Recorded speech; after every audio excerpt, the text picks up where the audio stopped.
Allez, salut à tous et bienvenue sur InfoCatch. Allez, on est parti donc pour une nouvelle interview. Vous allez voir, hein, c'est ce que je lui disais. J'enchaîne uniquement que les interviews québécois. Mais aujourd'hui, encore une fois, j'ai une interview avec un Québécois. Il s'agit de Picton. J'espère que j'ai bien prononcé ton prénom. Ne m'en veux pas si je l'ai mal prononcé. Avec moi, ils le savent. Les prononciations des prénoms, c'est très compliqué. Salut à toi et comment vas-tu? Salut, ça va très bien, merci. Puis non, ça dépend.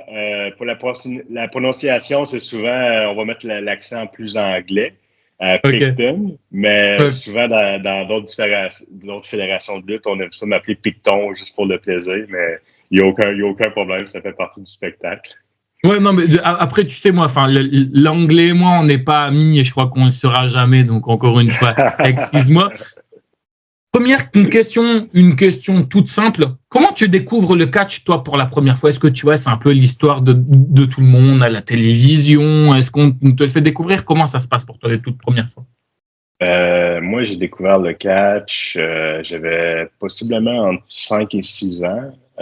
Avec mes cousins, ils m'ont initié à la lutte, au catch.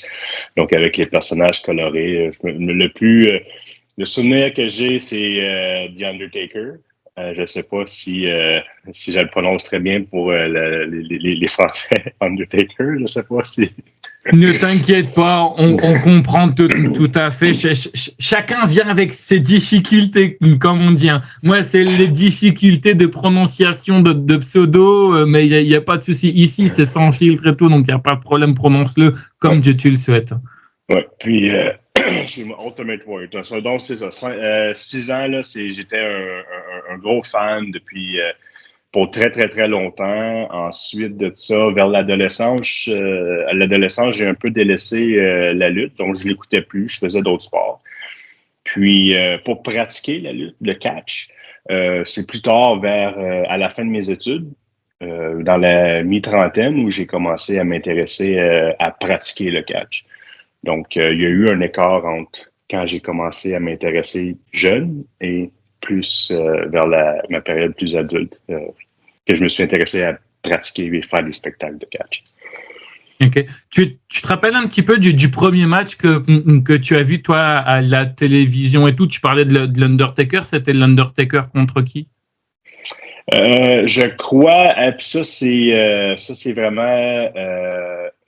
j'ai vraiment loin dans ma mémoire, mais si je me trompe pas, là, c'était dans les premières versions de l'Undertaker. Ah, donc du coup, ça remonte alors.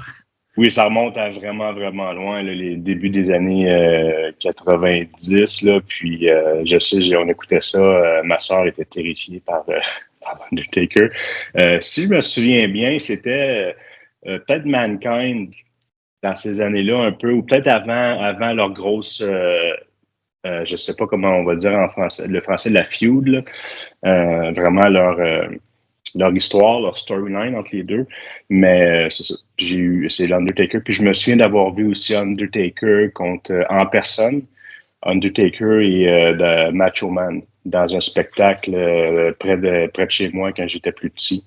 Donc, c'est vraiment des souvenirs. Là. Aujourd'hui, j'ai 37 ans, mais il faut que je me ramène 30 ans en arrière. Oui, mais tu vois, c'est ce que tu me disais en off. Tu avais déjà fait pas mal de podcasts, mais tu vois, parfois, c'est ça qui est bien parce que tu vois, on se rappelle de très bons souvenirs et tout. Moi, c'est pareil, tu vois, je sais qu'en 2019, j'avais été voir mon tout premier live event ici en France et tout. Enfin, dans le nord de la France, c'était à Lille, juste avant le Covid d'ailleurs. Et franchement, c'est un truc inoubliable. Bon, il n'y avait pas l'Undertaker parce qu'il avait pris il n'avait pas encore pris sa retraite, mais en tout cas, il n'était pas là. C'était SmackDown. Puis ensuite, après, il y a eu le Covid. Et puis, on a eu la chance d'avoir notre premier pay-per-view aussi à Lyon. Donc, du coup, on a pu l'avoir. Tu dirais que c'était quoi, toi, cet élément déclencheur, justement, tu vois, qui t'a fait passer en tant que simple fan de catch à catcheur? Parce que, tu vois, en général... Tu vois, c'est un peu comme moi, on est juste fan de catch et parfois on passe pas le cap. Tu dirais que c'est quoi, toi? Tu dirais que c'est de la curiosité parce que tu te dis pourquoi pas, j'ai envie d'en faire. C'est quoi, toi, cet élément qui t'a dit, voilà, j'ai envie de faire du catch? Moi, plus jeune, j'ai fait des arts martiaux, j'ai fait de la boxe, j'ai fait un peu de kickboxing. Puis par la suite, j'ai des amis qui ont débuté une fédération de lutte. Puis il y avait besoin d'un coup de main. Monter le ring, faire la sécurité durant les spectacles. Puis j'ai été donné un coup de main. Puis ça me rappelait justement des souvenirs d'enfance, de spectacle, parce que j'avais jamais vu de la lutte depuis ce temps-là. Et quand j'ai vu les spectacles, c'est là que je me suis rendu compte que hey, je serais capable de faire ça. Je serais capable. Physiquement, j'ai les habilités. Je suis très athlétique pour quelqu'un de mon gabarit. Puis ça a commencé comme ça. Donc, moi, je suis vraiment une histoire de... J'ai commencé sur l'équipe de montage de la salle de spectacle, du ring, à la sécurité, à faire l'école de lutte. Puis là, depuis maintenant, je suis un lutteur, un catcheur actif. C'est vraiment comme ça. C'est vraiment par pur hasard que j'ai commencé à faire du catch. Ils sont comment, vous? Parce que je sais qu'on m'a déjà expliqué qu'il y a plusieurs sortes de rings. Tu as des rings qui sont moins durs qu'un autre. Vous, c'est quoi? C'est des rings quand même assez durs où vous évoluez ou c'est des rings, disons, un peu classiques? Je pense le ring qu'on a en ce moment, c'est l'ancien ring. Si je me trompe pas, là, c'est l'ancien ring que Jacques Rougeau utilisait durant ses spectacles. Donc, moi, je trouve que c'est un bon ring. Dans le milieu, c'est un des seuls qui a encore un gros ressort, comparé aux rings qui sont plus récents, où c'est vraiment juste on appelle ça en anglais des flex beams. Mais c'est certain qu'il y a des rings plutôt rigides. Nous, à l'école de lutte qu'on a avec la GPW, nous avons 2 rings. Un qu'on pratique les bumps quand on va tomber, et il y a un autre ring qui est vraiment plus rigide, que lui, on fait juste pratiquer à courir les cordes, tout ce qui ne nécessite pas de prendre des bumps, parce disons qu'il est un petit peu plus rude sur le dos. Ouais, juste... pardon, excuse-moi, tu voulais dire quelque chose, excuse-moi, je t'ai coupé. Ce que je m'en ai dit, c'est habituellement, par exemple, moi, je me promène au Québec et en Ontario aussi, mais les rings sont relativement, n'importe quelle organisation de lutte ou fédération de lutte qui se respecte ont des bons rings sécuritaires. Ce qui est vraiment important, surtout pour un catcheur comme moi qui 6 pieds 4, 300 livres. C'est quoi, c'est 300 livres, c'est quoi? C'est Oula, tu me poses une colle là. 142 kilos. Peut-être ça, ouais. 142 kilos qui donne près de 300 livres, c'est 2,2, puis 1,94 m ma taille. Donc, moi, c'est important de savoir que je lutte que je fais du catch dans un ring de qualité qui est sécuritaire, parce que bien sûr. pour un catcheur de mon gabarit, les risques de blessures sont très, très, très élevés. Surtout, on parlait de Undertaker. Moi, je marche sur la 3e corde. C'est quelque chose que je fais à mon gabarit. Je peux pas me permettre d'avoir des câbles qui sont trop lousses ou des poteaux qui tiennent pas, là. Donc, au Québec, si je peux dire, généralement, les rings c'est des rings de qualité.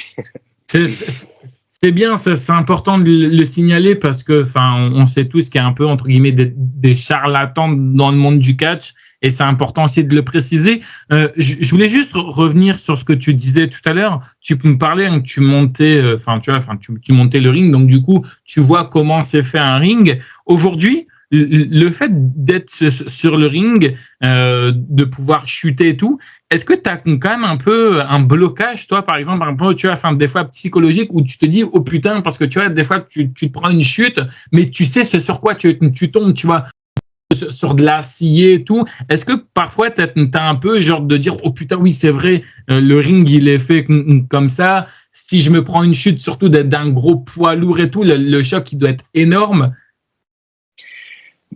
Non, parce que depuis que je fais du catch, une des choses que j'ai appris, c'est que dans un catch, si on fait une chute, on ne peut pas faire une chute à moitié. On fait une chute à moitié, si on hésite, si on a un blocage psychologique, c'est bon de le dire, c'est là qu'on se blesse. Ouais. Si on ne le fait pas à 100%, c'est là qu'on se blesse. je vais donner un exemple. Moi, je prends des sauts de la troisième corde. Donc, comme j'ai dit, j'ai un gabarit imposant, je suis lourd. C'est rare qu'on voit des gens de mon gabarit se faire lancer de la troisième corde, mais je le fais, mais c'est sans hésitation. Du moment où je sais que j'hésite ou j'ai un blocage, c'est soit je le fais pas ou je tente pas, mais je peux pas y aller à moitié. Donc, jusqu'à maintenant, je me suis jamais blessé parce que quand je le fais, quand je fais les gros tombés, j'y vais à 100%. Puis jusqu'à maintenant, je me suis jamais blessé. Je me suis tout le temps, si je me suis blessé, parce que ça arrive dans le catch, c'est sur des mouvements simples ou anodins. C'est tout le temps, c'est jamais les gros oui, non, mais c'est vrai, oui, non, mais je suis entièrement d'accord avec toi. Souvent, c'est sur des trucs complètement cons, des trucs où tu maîtrises bien à la perfection. Tu te dis, tu vois, c'est comme quand tu es sûr d'un truc, tu y vas avec les yeux fermés, et puis au final, c'est ce jour-là où tu vois, t'es trop sûr de toi, puis bah boum, tu vois, c'est un peu souvent, tu vois, quand on a des accidents pas très loin de chez nous. Alors oui, je fais des comparaisons un peu particuliers, je suis désolé, mais c'est vrai, tu vois, c'est souvent les accidents, on les a toujours près de chez soi parce que c'est toujours c'est toujours des endroits où en fait on conduit, on roule, et puis en fait on est moins vigilant. Et puis en fait, bah, c'est souvent là où en fait, bah, en gros, t'as un accident, quoi. Et je voulais savoir, c'était quoi toi la réaction de ta famille quand tu leur as annoncé que tu voulais devenir catcheur? Est-ce qu'il y en a qui t'ont suivi dans ce projet? Est-ce qu'il y en a qui étaient un petit peu réticents? C'est quoi exactement le retour global que tu as eu par rapport à ça? Tout d'abord, moi, c'est quand même c'est étrange de dire que j'ai passé la majorité de ma vie sans pratiquer le catch. Et tout à coup, dans les 2-3 dernières années, ça a été ce qui a pris le plus de place dans ma vie. Avant que je sois vraiment actif dans le catch, moi, j'étais aux études, j'étais longtemps aux études. J'ai fait un baccalauréat en administration des affaires. J'ai également fait une maîtrise en gestion des organisations publiques. Donc, j'ai été 10 années à l'université. Donc, pendant ce temps-là, oui, je m'entraînais, je jouais au hockey, mais la lutte, le catch n'a jamais fait partie de mes discussions. Mais quand j'ai commencé à m'y intéresser, puis ça a pris beaucoup plus de place, ma mère, qui me connaît depuis que je suis jeune, elle a dit, Dan, c'était ton rêve quand tu étais plus petit. Donc, ma mère, c'était pas surprenant. Par contre, ma conjointe qui connaissait pas le catch du tout, trouvait ça vraiment, vraiment étrange. Elle était même gênée au début de dire que son partenaire ou son conjoint faisait du catch parce qu'elle comprenait pas, mais plus qu'elle assistait au spectacle, plus qu'elle embarquait dans les histoires, plus qu'elle vivait les matchs de catch en personne, là, elle a compris vraiment c'est quoi le spectacle. C'est pas juste des messieurs qui font du non, c'est sérieux, surtout de la manière que mon style que j'ai, ce qui est possiblement le plus près d'une bagarre réelle. Là, maintenant, ma conjointe a fait ça. Puis mes enfants, moi, j'ai 2 filles de 8 et 10 ans. Puis, ils aiment vraiment ça, sauf ils ont toujours peur que je me blesse. Donc, c'est pas rare que quand on regarde les matchs, on voit mes enfants dans la foule, puis soit ils pleurent ou quelque chose comme ça parce qu'ils pensent que je me suis blessé. Par exemple, un en particulier, mon match avec PCO, je passe au travers d'une porte, puis je vais à la douleur, tout ça, puis mes filles, à la fin du match, on les voit, la caméra tourne autour de on les voit les deux qui pleurent parce qu'ils pensent que je me suis blessé. Mais sinon, maintenant, qu'ils comprennent plus, là, vraiment, je pense que toute ma famille sont contents que j'ai trouvé une passion de jeunesse, puis que je peux la pratiquer. Puis en même temps, ça donne que je suis bon aussi. Je fais des super bons matchs. Puis je suis un des favoris de la foule aussi. Donc, ils comprennent plus là, que oui, c'est demandant, le catch, physiquement, même à la limite mentalement aussi. Mais ils comprennent que c'est un milieu où on se fait beaucoup d'amis, beaucoup de connaissances, puis on a vraiment du plaisir. Le catch, c'est oui, t'as le match tel quel, mais l'arrière-scène ou les road trips, c'est ça qui est le fun aussi. Que beaucoup de monde ont du mal à comprendre, hein, d'ailleurs par rapport à ça et tout, tu vois, beaucoup de monde, tu peux avoir genre ton meilleur ami là, dans 10 minutes, tu vas faire un match où tu vas être à 2 doigts de le tuer, c'est toi ou lui, pour une ceinture ou autre, tu récupères ou tu perds la ceinture, et 2 minutes plus tard, vous vous refaites un câlin dans les coulisses, mais ça, c'est beaucoup de monde qui a du mal. Tu parlais justement que tu avais des enfants, donc du coup, ça va me permettre d'avancer une question qui devait arriver beaucoup plus tard, mais ça, c'est pas très grave, on va l'avancer là maintenant. Le fait que tu as des enfants et le fait que tu vois un petit peu le risque qu'il y a dans le catch, est-ce que si un jour ils te disent, bah voilà, papa, je veux devenir une catcheuse, est-ce que toi, tu les autoriseras à faire du catch? Si oui, à quelles conditions? Sinon, pourquoi? Ça peut te paraître une question un petit peu étrange, mais on m'a déjà dit non, tu vois. Le fait parce que, bah, tu vois, enfin, il y a trop de prise de risque et tout, donc souvent, tu vois, souvent les gens, ils arrivent à se sortir, tu vois, enfin, de ce rôle-là de catcheur et à être le rôle de papa, ce qui est un peu compliqué.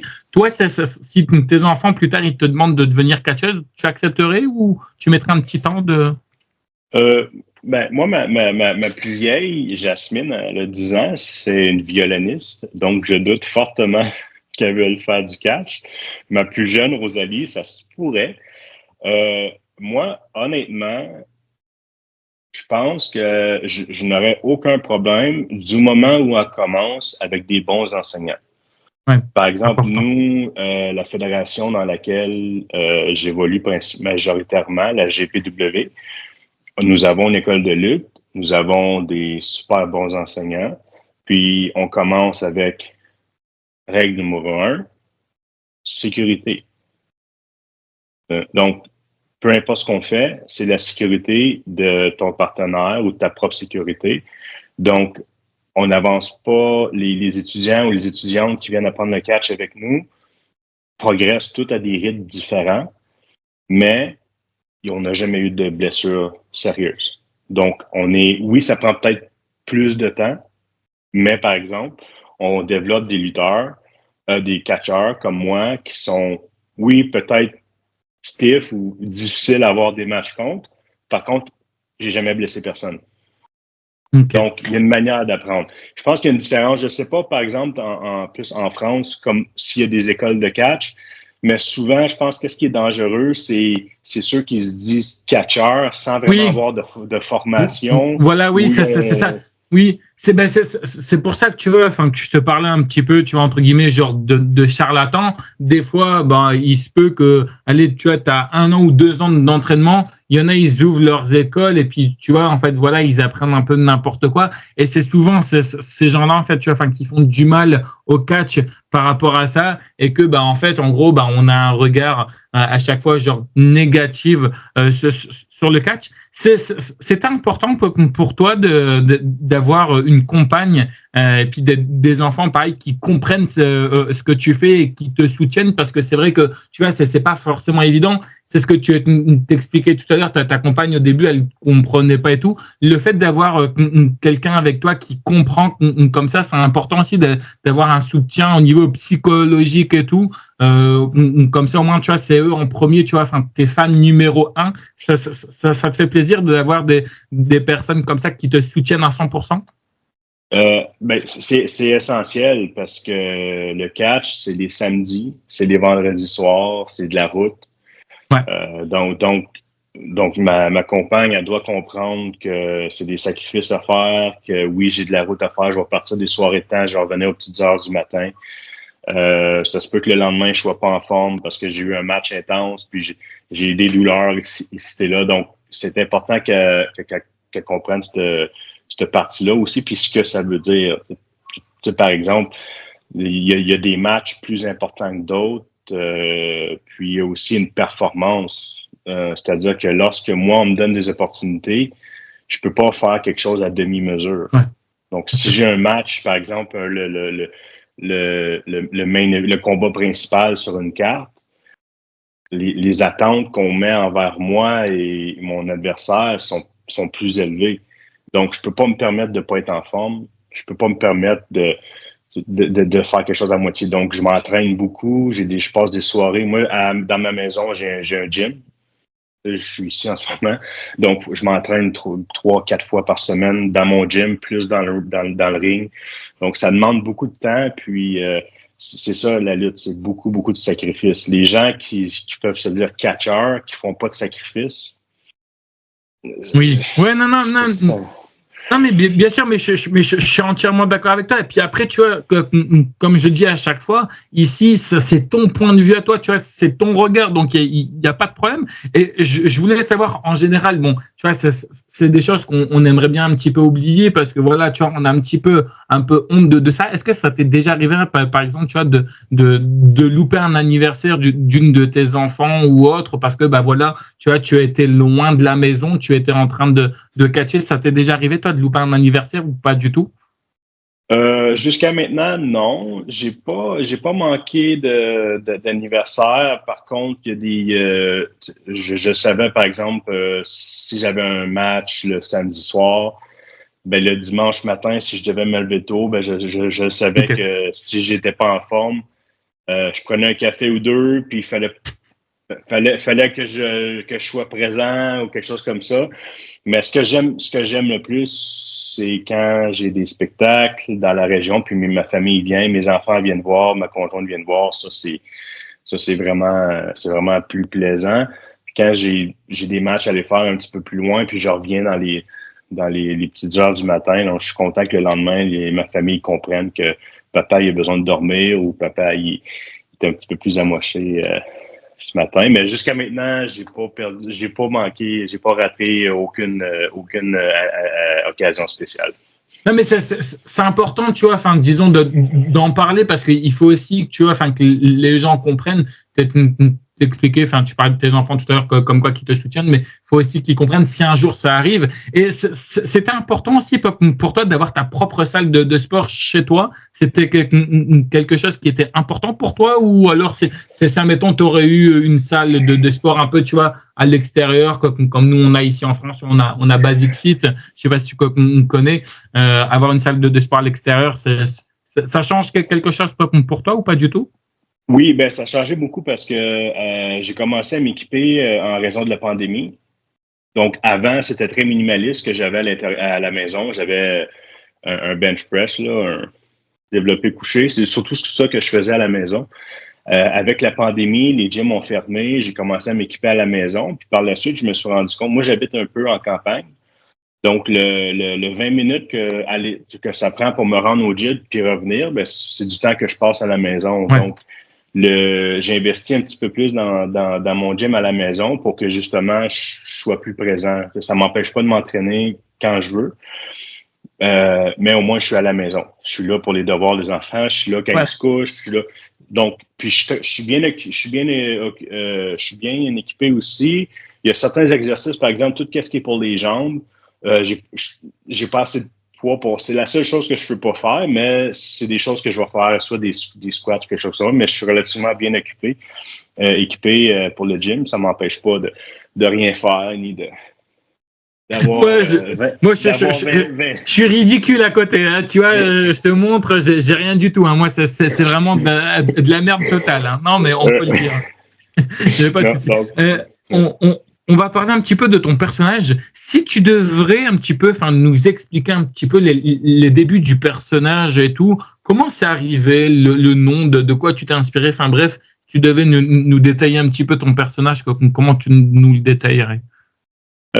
Moi, j'étais vraiment chanceux pour arriver à mon personnage parce que une chose que je voulais pas être pris dans un personnage. Souvent, c'est ce qu'on voit. Par exemple, on revient à Undertaker. Undertaker, il a évolué selon les années. Il n'y avait pas le choix. Mais à la base, les fondations d'un personnage sont là. Moi, j'ai pas cette créativité-là. Donc, il fallait que ce soit quelque chose de relativement simple et près de moi. Donc, c'est là que je suis arrivé au personnage Picton. Puis, le nom que j'ai trouvé, comme je dis, je ne suis pas quelqu'un de très, très, très créatif. Mais moi, depuis toujours, un de mes bands de musique préférés, c'est Marilyn Manson, qui est le nom qui est composé d'un tueur en série américain avec une diva.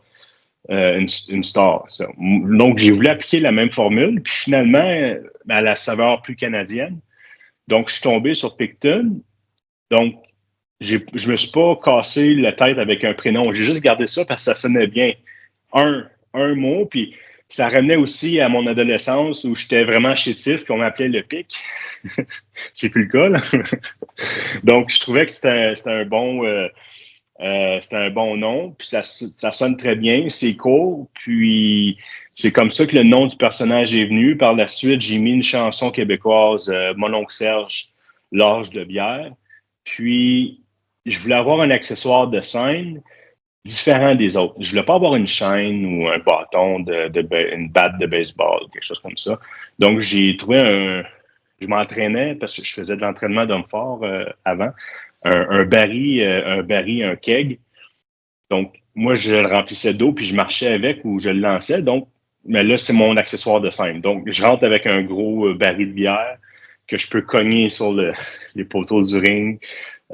Donc, j'ai gardé ça relativement simple comme personnage. Puis là, avec mes amis qui me conseillent, qui me donnent des idées, j'essaie de rajouter des couches supplémentaires au personnage. Mais si je peux résumer le personnage, c'est je pense que je me rapproche le plus de Stone Cold Steve Austin. Okay. Les cheveux rasés, la barbichette, la bière, c'est comme une influence.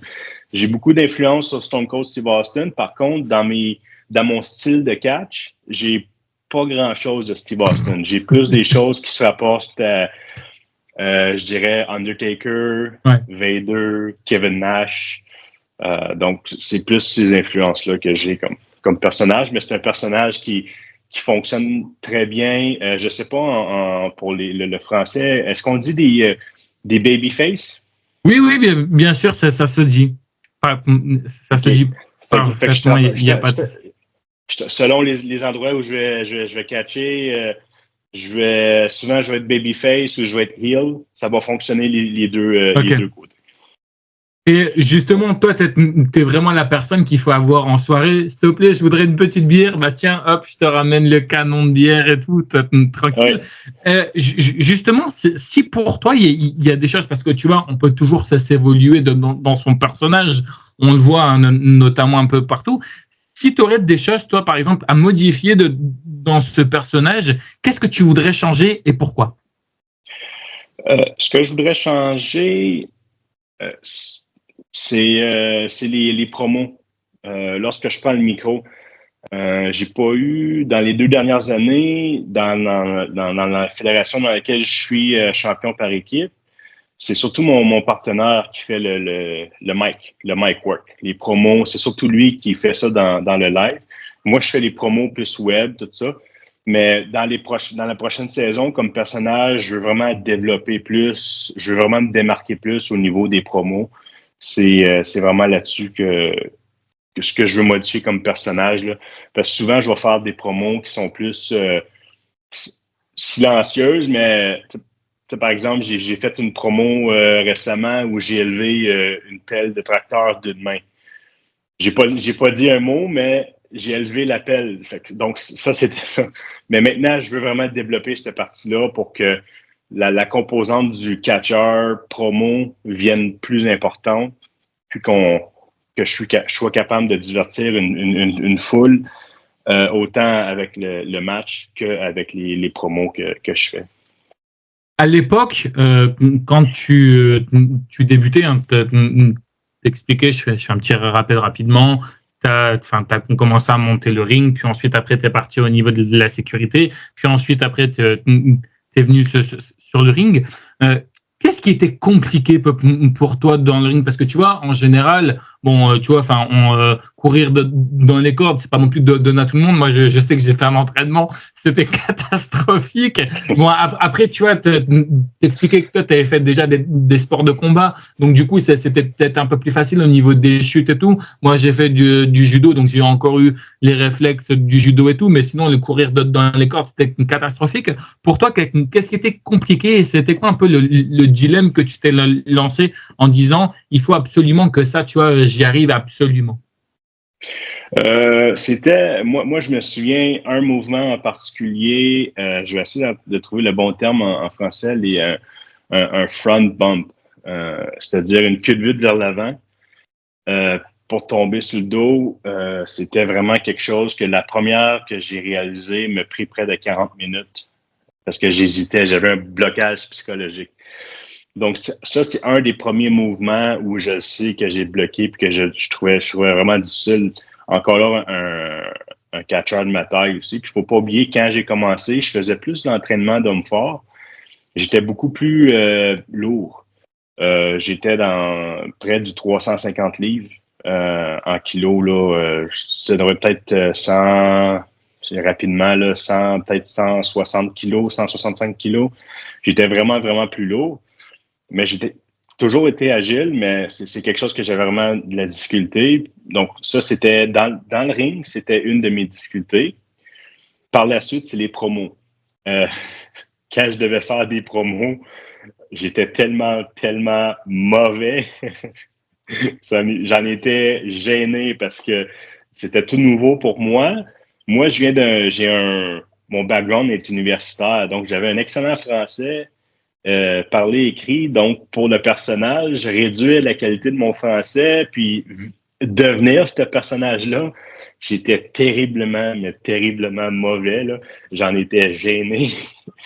Donc, mais par la suite, je me suis vraiment, vraiment amélioré, puis maintenant, c'est drôle, mais je pense que c'est rendu une de mes forces, comment je peux me démarquer avec les promos. Ok. Alors, on va parler un petit peu de tes matchs, mais juste avant ça, je voudrais me parler un petit peu, tu vois, enfin, des coulisses et tout, parce que c'est toujours intéressant de savoir ce qui se passe derrière le rideau. Est-ce que toi, avant de commencer, avant de monter sur le ring, est-ce que tu es quelqu'un de plutôt stressé ou pas du tout? Et est-ce que tu as un rituel particulier? Quand je parle de rituel particulier, je sais qu'il y en a, par exemple, tu vois, ils aiment bien écouter leur musique préférée, il y en a, ils aiment bien un petit peu s'isoler, il y en a qui aiment bien boire de l'eau. Enfin bref, il y en a qui ont des rituels un peu, comme on le dit, particuliers. Est-ce que toi, tu as ce genre de choses ou vraiment pas du tout? Oui, j'en ai même beaucoup.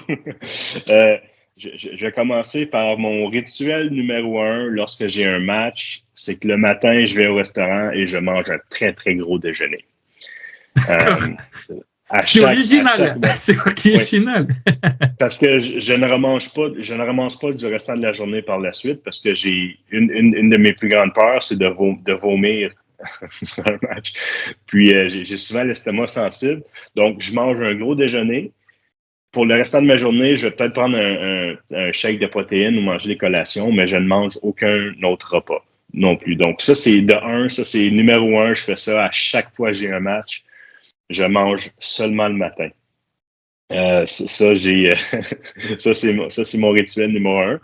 Puis l'autre chose aussi, c'est que oui, moi, je suis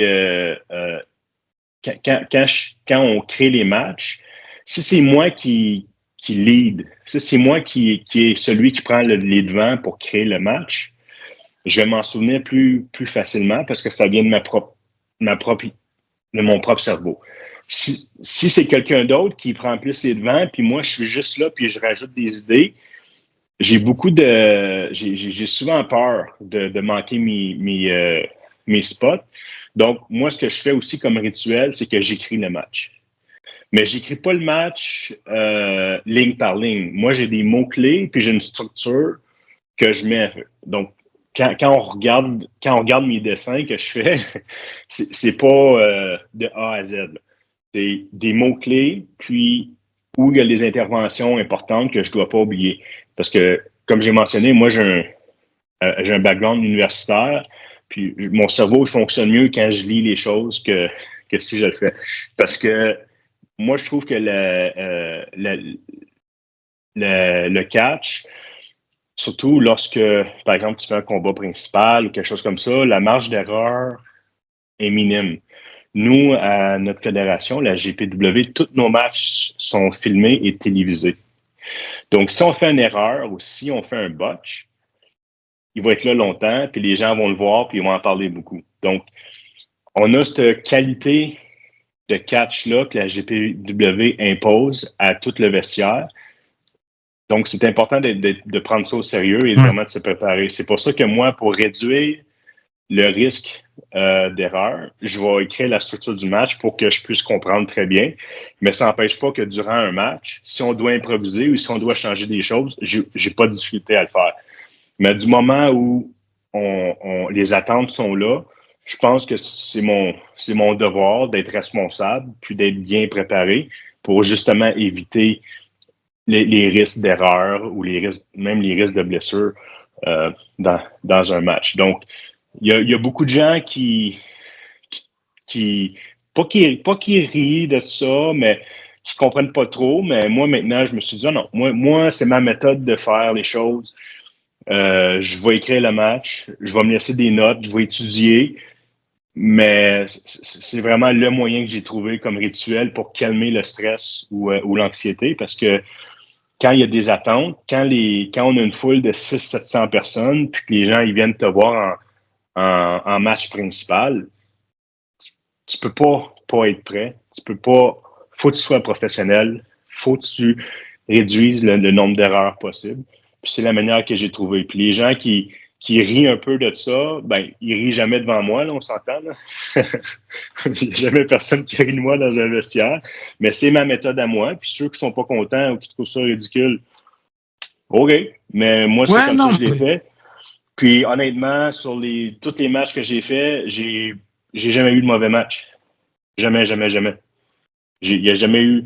J'ai tout le temps fait d'excellents matchs. Puis je pense que c'est vraiment avec la préparation.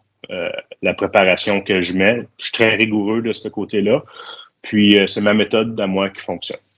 Oui, non, mais après, comme on dit, on a chacun ses différences et on progresse comme on peut. Je voulais savoir, tu vois, tout à l'heure, tu parlais un petit peu, bon, on va revenir rapidement dessus, mais tu parlais que tu prenais un petit déjeuner et tout. Je te comprends, moi, tu vois, moi, je suis un peu pareil. Quand je sais que je vais aller dans un parc d'attractions, moi, les manèges qui me plaisent, moi, c'est que les manèges à sensation. Hein. Va pas me faire un bateau, tu vois, enfin, les petits bateaux là qui se battent sur les rivières, moi, c'est pas du tout pour moi. Donc, ouais, je te rejoins là-dedans. Je voulais me parler un petit peu du temps d'attente. Donc dans les coulisses, est-ce que pour toi personnellement, pas oui je l'ai entendu ou quoi que ce soit, juste pour toi personnellement, est-ce que tu trouves que parfois le temps d'attente dans les coulisses c'est un peu long? Parce que je me dis des fois, si admettons que tu es dans l'opener, bah du coup tu arrives beaucoup plus vite et puis ensuite après bah voilà, tu vois, c'est terminé, donc place aux copains. Et si tu es dans le main event, bah tu vois, tu dois attendre vraiment tous les matchs qui soient passés. Et puis après, bah, tu vois, c'est toi à la fin. Est-ce que pour toi, le temps d'attente dans les coulisses, c'est super long ou pas du tout? Moi, dans la dernière année, j'ai souvent fait les main events. Donc, je suis habitué de passer en dernier. Puis j'aime ça parce que ça permet de vraiment retravailler le match, faire des ajustements aussi en fonction de ce que les autres matchs avant toi font dans le ring. Donc, souvent, s'il y a des gens qui font des spots qui ressemblent aux tiens, il faut se modifier, tout ça, mais moi, je préfère vraiment être vers la fin du spectacle, justement parce que ça me permet de prendre mon temps, revoir le match, faire des ajustements, jaser. Puis le stress, le niveau de stress, il descend jusqu'à temps qu'on se présente derrière le rideau, là, en gorilla position. Puis là, le stress revient. J'ai pas fait souvent de opener, mais donc pour répondre à ta question, moi je préfère mieux attendre 2 heures dans le vestiaire, parler avec les autres catcheurs, avoir du plaisir, s'amuser, regarder les matchs de mes amis. Puis après ça, je me présente pour faire le match. Je préfère de loin être vers les main events que commencer les spectacles. Ok. T'as toujours catché dans la même structure ou t'as été aussi dans d'autres structures différentes? Dans quel sens? Dans le sens au niveau des matchs, t'as toujours combattu au même endroit ou alors tu as été aussi dans d'autres endroits? Oui, je me promène. Ouais. Je me promène beaucoup dans différentes fédérations. Je crois que j'ai peut-être fait une dizaine de fédérations au Québec puis en Ontario. Au Québec, il y en a beaucoup. Je pense qu'il y en a une 50aine au Québec. D'accord, ok. Ah oui, quoi. Puis, il y en a aussi, donc on se promène. Moi, j'aime ça avoir des adversaires différents aussi, avec des styles différents. Ça me permet de prendre plus d'expérience et de me développer comme catcheur. Évoluer, ouais. Mais oui, c'est ça. Mais j'adore voir des nouvelles fédérations aussi comme action. Mais nous, on est privilégiés là. Moi, où ce que je suis, ma fédération, moi, par exemple, la GPW, c'est une organisation de première classe. Là. De un, les propriétaires sont géniaux. Le vestiaire, les catcheurs qui sont là, ou catchers, on a un super bon vestiaire, on a du plaisir, on a un bon fanbase, on a beaucoup de followers aussi.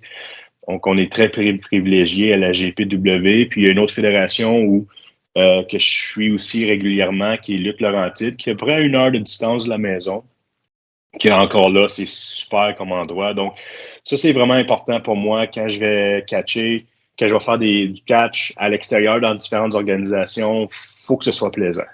Ouais. Faut que ce soit plaisant. Ouais. Justement, on n'est pas ici pour, tu vois, enfin, pour citer des noms et tout, mais est-ce que ça t'est déjà arrivé que tu vas dans des coulisses où parfois, tu vois, enfin, ça se passe pas très bien. Tu vois, c'est souvent en général, on a des petits problèmes, avec des promoteurs ou quoi que ce soit, ou parfois avec des catcheurs qui ont des comportements, tu vois, pas forcément sympathiques. Est-ce que ça t'est déjà arrivé de tomber dans un endroit où l'ambiance n'était pas là, quoi?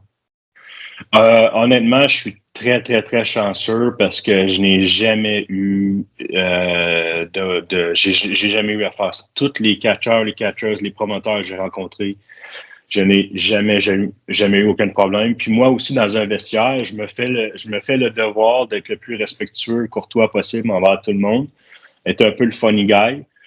Parce que je pense que c'est comme ça qu'on se démarque. Le fait que moi, je suis un big man, souvent, les gens qui ne me connaissent pas peuvent avoir une mauvaise impression de qui je suis, mais fondamentalement, je crois que je suis une bonne personne, très gentil. Donc, j'aime ça, être dans un vestiaire entouré de mêmes personnes comme ça. Donc, je sais que ça peut arriver de différents endroits, mais moi, j'ai été chanceux. Je n'ai eu aucun promoteur qui ont été négatifs envers moi, aucun autre catcheur qui ont dit des choses contre moi. C'est jamais arrivé. Au contraire, là, je pense que je suis entouré vraiment là, d'un mélange de catchers, de bonnes personnes. Donc, pour répondre à ta question, j'ai pas rien de croustillant à dire, honnêtement. Là. Okay. Non, mais c'est pas grave. Non, mais mais je cherchais pas quelque chose de croustillant, mais c'est vrai que tu vois, on peut tomber sur différentes choses. On ne peut ne pas non plus s'entendre avec tout le monde.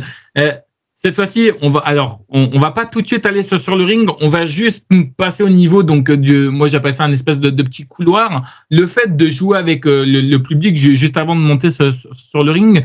Toi, tu te sens mieux en quoi? En face, en heel, ou les deux pourraient te convenir? Les deux, je me sens bien avec les deux pour la foule, parce qu'avec ma musique d'entrée, L'Âge de bière de mon oncle Serge et Anonymous, c'est une musique qui est très métal, entraînante. Donc, les deux peuvent faire le travail pour heel, en heel ou en babyface. Je trouve que dans le ring, c'est plus difficile d'être un babyface parce qu'il y a beaucoup d'attaques que je peux dire que c'est plus heel. Donc, des étranglements, travailler les yeux, toutes ces choses-là, c'est plus facile. Moi, j'aime mieux travailler en heel dans le ring, mais pour ce qui est du public, vraiment avoir la connexion avec les gens, je pense que les deux, je peux le faire. Mais dernièrement, je suis très babyface dans certains endroits, puis c'est plaisant. J'ai pas eu tout le temps l'occasion là, de par ma présence. Habituellement, je suis un heel, mais j'adore les deux. Vraiment les deux. Puis c'est ce que ça ramène à mon personnage aussi que je disais que c'est un personnage un peu à la Steve Austin qui peut faire les deux. Souvent, il va être heel, puis les gens vont l'aimer pareil. Donc, c'est un peu l'idée que j'avais avec le personnage, là, mais j'adore. Les deux, ça Les deux, c'est plaisant, sauf que je trouve qu'en babyface, il faut travailler plus fort. Faut travailler plus fort pour vraiment se démarquer des autres. Tandis que quand on est vraiment heel, un regard ou un petit geste, tout de suite, on peut aller chercher la foule. Comme moi, j'ai une des choses que je fais fréquemment quand je suis heel, c'est que je vais arracher une bière d'un spectateur. Je vais la boire, je vais recracher dedans, puis je vais lui donner. Juste ça, là, juste ça, là, ça marche à tout coup. Puis j'ai souvent mon manager avec moi que, au besoin, il va aller payer la personne pour sa bière. Là. Ça reste un spectacle, il faut s'amuser. Là. Donc, mais c'est vraiment ça. Là. On va t'insulter de saligo. Donne-moi la bière, on crache dedans. Et juste pour terminer avec ça, c'est important pour toi de pouvoir décider un petit peu de savoir quel rôle tu vas jouer, ou est-ce que par exemple, je sais pas, enfin, je te donne juste un exemple. Imaginons demain on crée un match. Est-ce que toi personnellement tu fais une proposition en disant bah voilà, sur ce match-là je vais être heel, ou alors sur ce match-là je vais être face, ou alors peu importe ce qu'on te demande, tu incarnes le personnage quoi qu'on te demande? Ouais, je ne suis aucunement difficile. Si les promoteurs me demandent de faire quelque chose, OK. Même chose pour les victoires ou les défaites. Moi, du moment où c'est crédible, puis dans l'histoire, ça fonctionne, parce que si j'ai un match contre un catcheur de 60 kilos, puis moi j'en fais 125 kilos, c'est possible de perdre. Oui. Mais faut que ce soit logique. Faut que ça soit bien raconté et pas un truc complètement pourri comme on peut déjà voir. Oh non, mais je comprends tout à fait. Et excuse-moi, c'est quand même aussi important pour toi de donner ton avis sur ton match.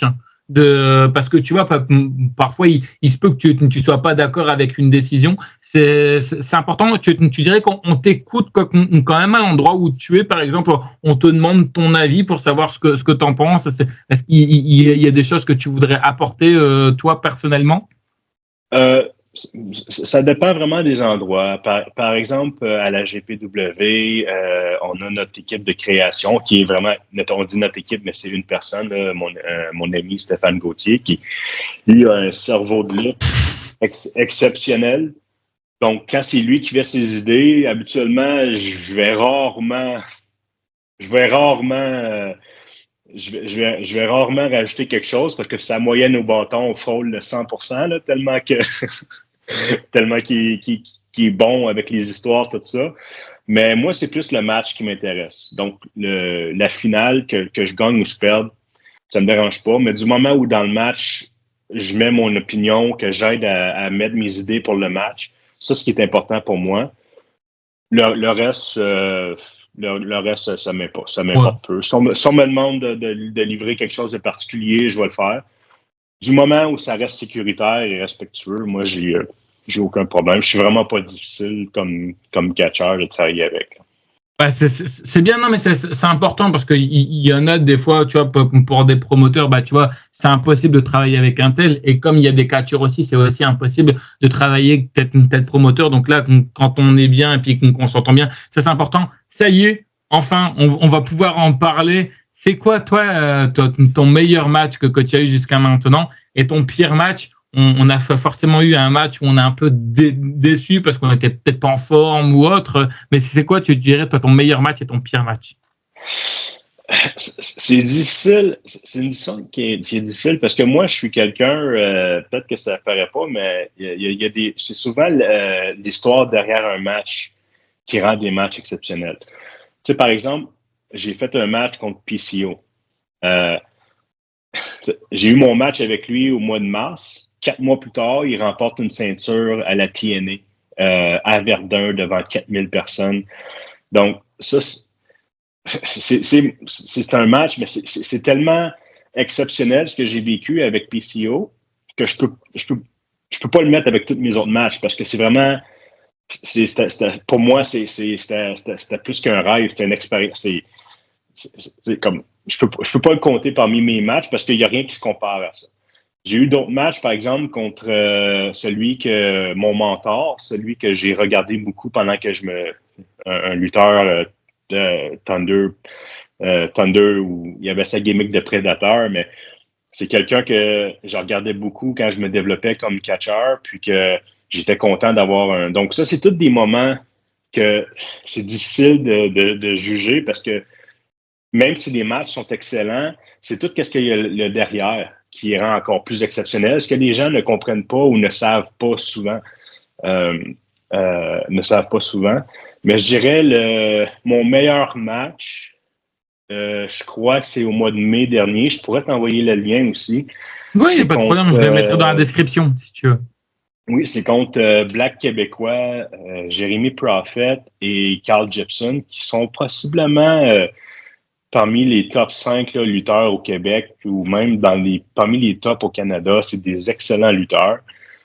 Puis, on a fait un match de championnat par équipe. Le match a duré 24 minutes, mais c'était un match complètement fou. Il n'y a pas eu de pause, il n'y a pas eu de moment plate, il y a eu des mouvements exceptionnels. Carl qui a fait un suicide dive entre la corde, moi qui ai pris des bombes de la 3. C'était un match complètement fou de 24 minutes dans le tapis, qui est possiblement, d'après moi, un des meilleurs matchs qu'on a eu là, de l'année aussi. Donc ça, je peux dire, là, puis faire un match de 24 minutes aussi, là, c'est pas rien non plus. Surtout que ce soit divertissant du début jusqu'à la fin, puis que la foule a crié des « holy shit » ou « this is awesome ». Notre travail a été fait, là, ce sentiment-là d'avoir fait quelque chose d'exceptionnel. Je dirais que, hormis les matchs vraiment plus excellents comme personnel pour moi que j'ai préféré, je pense que c'est celui-là que je peux dire, je le montrais à n'importe quel connaisseur de lutte, il serait capable de dire « OK, ça, c'est un excellent match. » Fait que ça, c'est vraiment celui-là. Puis mon pire match, le match en tant que tel était correct, mais c'est plus... je dirais, moi, le catch, moi, je vois ça comme un sport. C'est-à-dire que c'est important d'avoir une bonne condition physique. Moi, je m'entraîne beaucoup. Puis je dis pas d'avoir un physique là, avec un six-pack. Puis c'est pas ça que je dis. D'avoir le souffle, d'avoir un bon cardio pour faire un match. De savoir aussi que quand tu viens faire un match contre Picton, ça sera pas facile. C'est plus près d'une bataille que tu vas être. Moi, je suis quelqu'un de dur, mais j'ai jamais blessé personne. Mais c'est pas tout le temps le fun. Puis j'ai eu un match contre un catcheur qui était pas en forme, qui avait pas beaucoup d'habilité, puis il voulait me lever, il voulait tout le temps me faire des choses. Puis je suis comme, j'avais pas la confiance de me faire lever. Donc j'ai fait un match c'était pour fermer une histoire, fermer une storyline. Il fallait faire le match, mais j'ai pas eu de plaisir parce que il était pas en forme. À chaque fois que je lui donnais un coup ou que je faisais une avalanche ou je lui donnais une chop, il arrêtait pas de me dire « Ah, moins fort, moins fort. » Ouais, il était pas dans son jour et puis il n'y avait pas de répercussions en fait en face. Ça, ouais, il était pas dedans, quoi.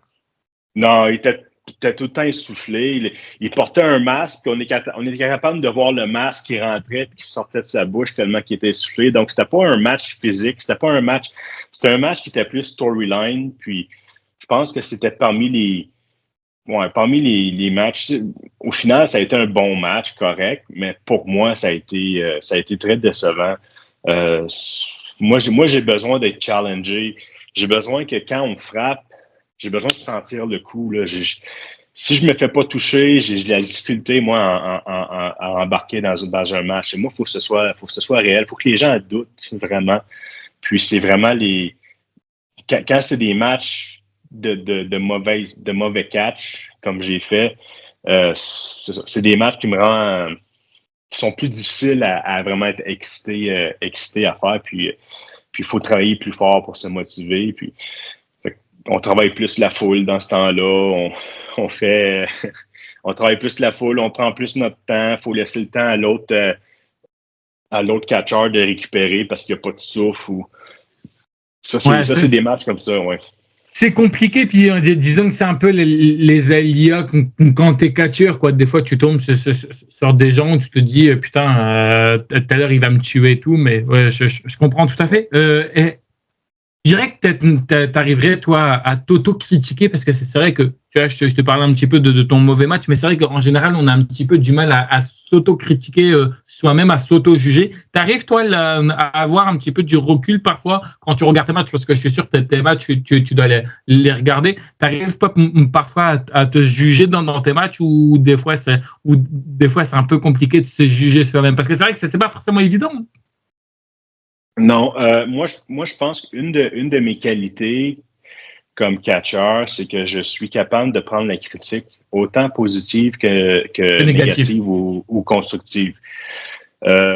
Au début de ma carrière, si je peux dire, j'écoutais beaucoup l'opinion de beaucoup de gens.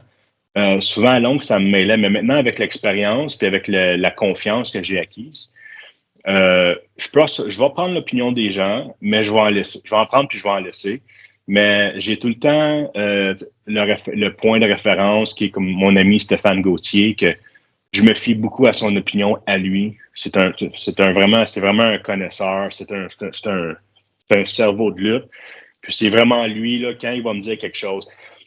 Je vais donner un exemple. Là. Souvent, ce que je faisais avant ma perte de poids, là, j'enlevais souvent mes bretelles. Puis, j'ai une bonne poitrine. Là, je fais beaucoup de développer couché, ces choses-là. Mais j'avais un plus gros surplus de poids. Puis il m'avait dit, Dan, il dit, arrête d'enlever tes bretelles. Il dit, parce que là, il dit, ton maillot, il s'en va tout en dessous. Excuse-moi. OK. Ton maillot, il va en dessous. Puis là, je le revoyais sur la vidéo. Là, j'étais comme, ah oui, il a raison. Donc c'est souvent ça. Mais par exemple, tous mes collègues catcheurs qui vont dire, ils vont regarder mon match, ils vont dire, hey, Dan, ça, c'était bon. Ça, il faudrait que tu fasses ça différemment. Je suis toujours ouvert à la critique. C'est comme ça que j'ai été en mesure de m'améliorer relativement rapidement. C'est vraiment ça qui fait toute la différence. Si on est fermé à la critique, négatif. On n'évolue pas, quoi. On n'évolue pas. Et alors, moi, je me considère pas comme un connaisseur de lutte. Moi, je pratique comme un connaisseur. Moi, je pratique le sport. Mais je sais qu'il y a des gens qui connaissent ça beaucoup et je valorise beaucoup leur opinion. Puis, c'est ça qui me rend vraiment, qui me permet de me démarquer. C'est parce que souvent, j'ai des petits conseils. Je vais donner un autre exemple. J'ai fait un match, puis je faisais des strikes, des coups de poing dans le coin. Ça paraissait bien, tout ça. Mais quand je suis retourné en arrière, PCO était là, puis il disait, hey Dan, il dit, t'es un big guy. Il dit, fais des forearms. Fais comme V2. Il dit, rentre tes coups, puis ça va. Je fais, OK. Là, j'ai pris ce conseil-là, puis depuis ce temps-là, quand je donne mes coups d'avant-bras, c'est impressionnant, là. Fait que mais ça, c'est à force d'écouter les critiques et la rétroaction des collègues. OK. J'aurais d'autres questions au niveau du public, mais je voudrais qu'on revienne, si ça ne te dérange pas, au niveau du match que tu as eu face à PCO. Tu peux nous parler un petit peu, parce que, alors, moi, je vais être honnête avec toi. PCO, je l'ai déjà vu, à travers la télé et tout. Et je l'ai vu récemment, comme quoi, là, tu parlais du côté, parce que la TNA, ils sont venus du côté du Québec et tout. Et on me parlait justement parce que à ce moment-là, j'étais avec des amis et tout, et c'est vrai que j'ai trouvé que son entrée était grave longue. Est-ce qu'elle est aussi pareille quand tu l'affrontais? Est-ce que son entrée elle était aussi longue que la TNA, ou alors elle était un peu plus raccourcie? Et je voulais savoir un petit peu comment ça s'est passé avec lui, si c'est quelqu'un de plutôt sympa, si t'as bien aidé, si t'as pu évoluer avec lui. Oui. Mais oui, l'entrée à la TNA, moi, j'étais présent sur place. Donc, il y avait 4000 personnes. Il y avait une mise en scène aussi qui expliquait l'entrée, qui était vraiment sur place. Là, c'était un moment exceptionnel. Les 4000 personnes étaient debout et criaient PCO, PCO. on pensait que le toit était pour tomber tellement que c'était loud, que c'était bruyant, là, la foule. Donc, puis moi, quand j'ai eu mon match contre lui en mars dernier, j'étais sur le ring, puis quand il est sorti des rideaux, c'est son personnage, il marche lentement, tout ça, mais c'était un moment irréel de voir cette légende, la légende du catch là, venir vers le ring pendant moi, je l'attendais. Dans ma tête, c'était une éternité parce que je réalisais pas. Là, à la limite, là, j'ai eu un moment que j'étais à l'extérieur de mon corps, puis j'étais comme, je voyais PCO s'en venir avec moi là, puis je réalisais pas ce qui se passait.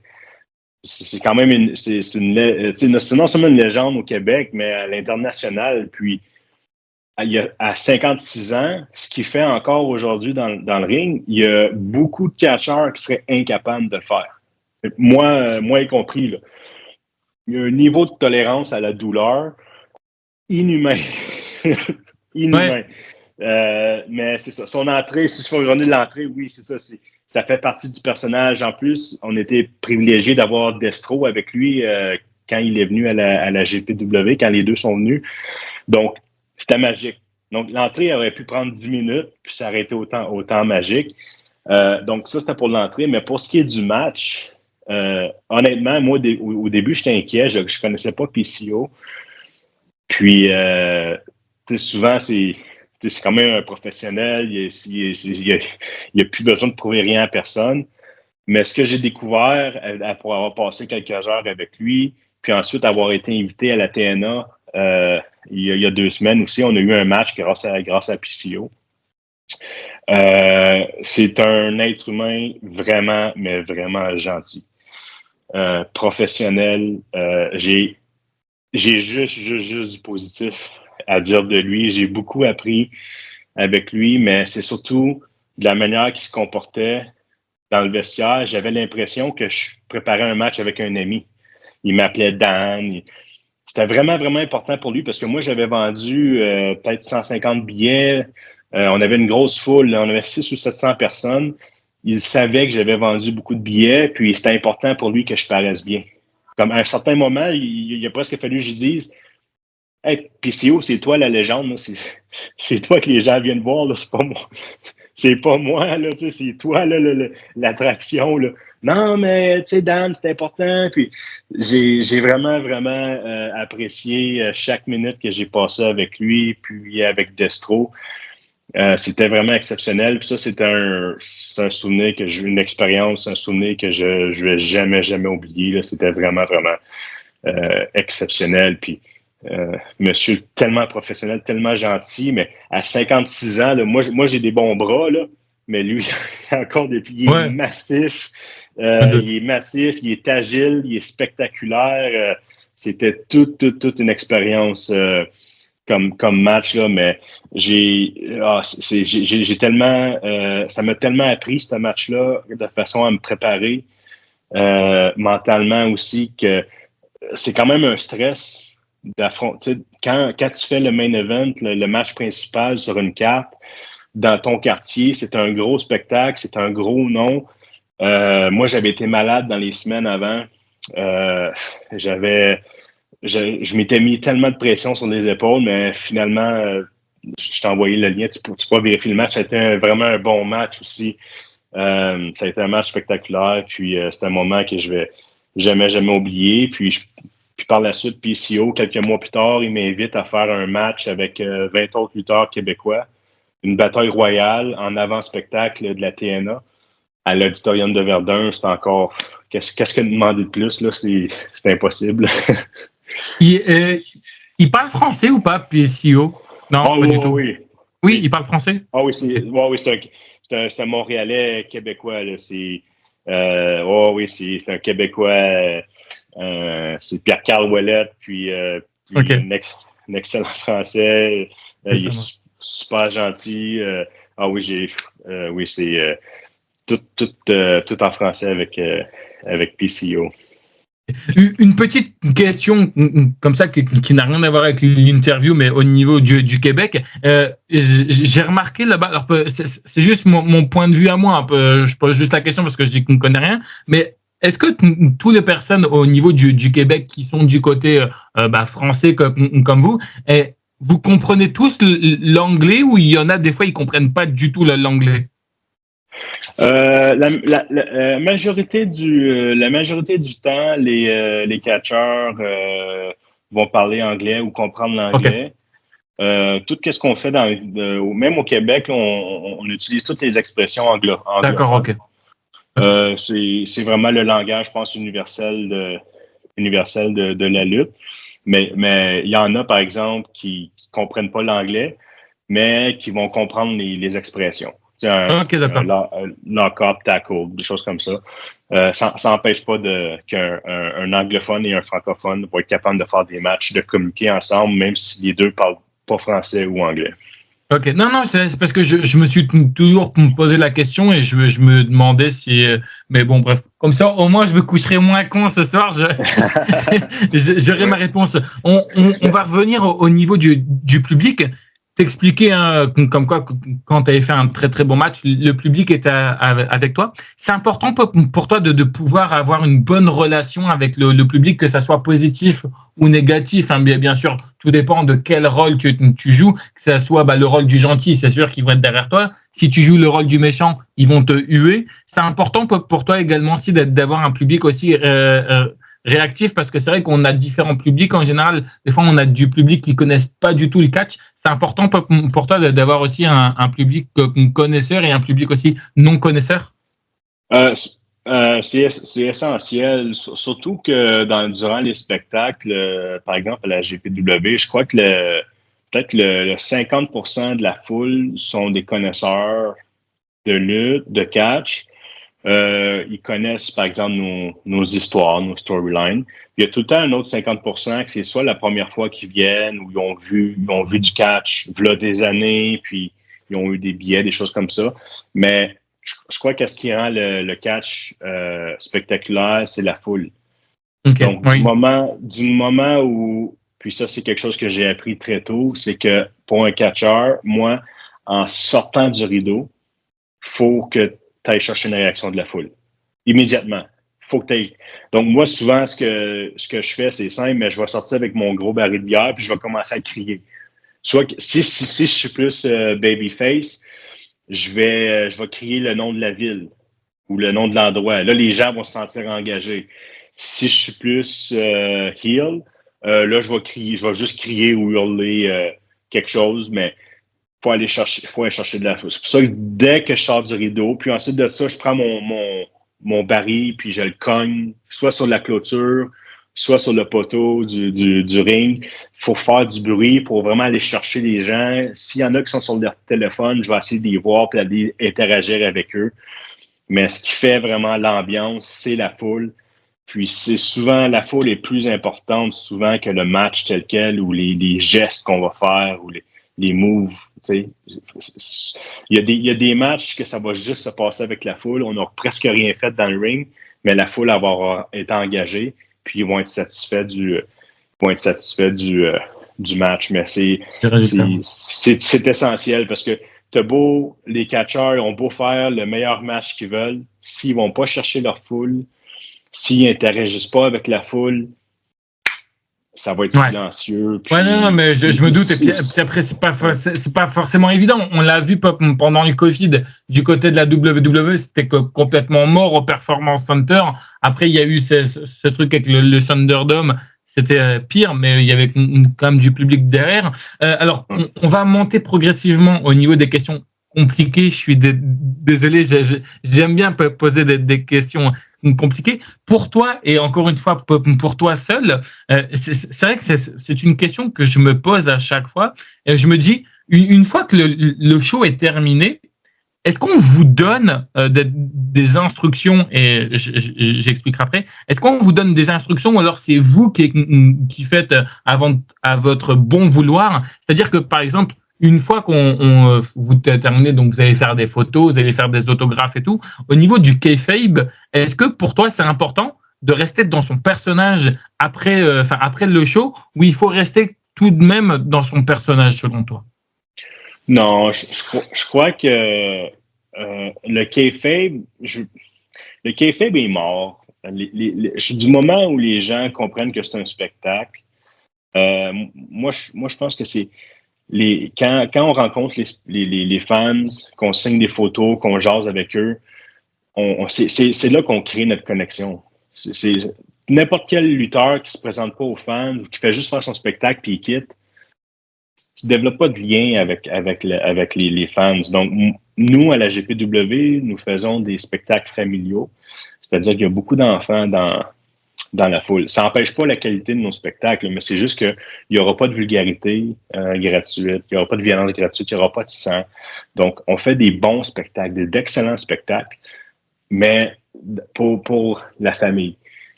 Puis, c'est vraiment ça qui nous démarque, mais c'est les enfants. Quand ils viennent voir quelqu'un de ma taille, qui peuvent me parler, me poser des questions, c'est là que la magie prend forme, c'est là que les gens veulent revenir, puis qu'ils vont commencer à te suivre sur tes pages, ou ils vont acheter ta marchandise. Mais c'est essentiel. Puis, je pense pas que c'est à long terme, en 2024, le kayfabe, il est encore, c'est encore crédible. Je pense que il y a moyen, durant le spectacle, pour les histoires, les storylines, si par exemple, on fait une fausse blessure, quelque chose comme ça, oui, c'est important. Mais de là, une fois que le spectacle est terminé, de continuer à faire semblant d'être blessé pour garder le kayfabe, ça, je pense que c'est un peu trop poussé en 2024. Mais du moment où on crée cette bulle de 2 heures, 2 heures et demie d'un spectacle, Ouais.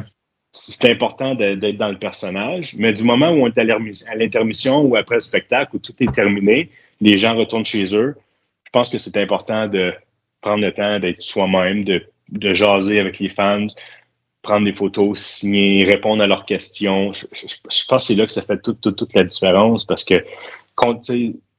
c'est comme un peu avec les joueurs de hockey ou même les athlètes professionnels. Pour nous, pour notre fanbase, nos spectateurs, c'est nous leur vedette, là. C'est eux qui regardent, puis ils nous voient souvent plus grand que nature. Donc, c'est très, très, très important de prendre le temps avec chaque fan, de parler, puis vraiment qu'ils puissent te connaître, puis qu'ils réalisent que non, t'es pas le méchant. T'es pas méchant pour vrai. Là, parce que souvent, moi, j'ai des enfants qui ont peur de moi, là, parce que quand je suis heel, je suis méchant, je suis fort, puis je fais des choses pas correctes, mais quand ils viennent me parler puis qu'ils pleurent ou ils ont peur parce que je leur ai fait une grimace, là, je vais aller les voir, je vais me mettre à genoux et je vais leur jaser. Puis là, ils vont voir ben non, le gros monsieur, il est pas méchant. C'est important aussi pour toi de voir des étoiles dans les yeux chez les enfants. Ça veut dire que tu as bien fait ton travail? Surtout pour les enfants, parce que c'est là qu'ils voient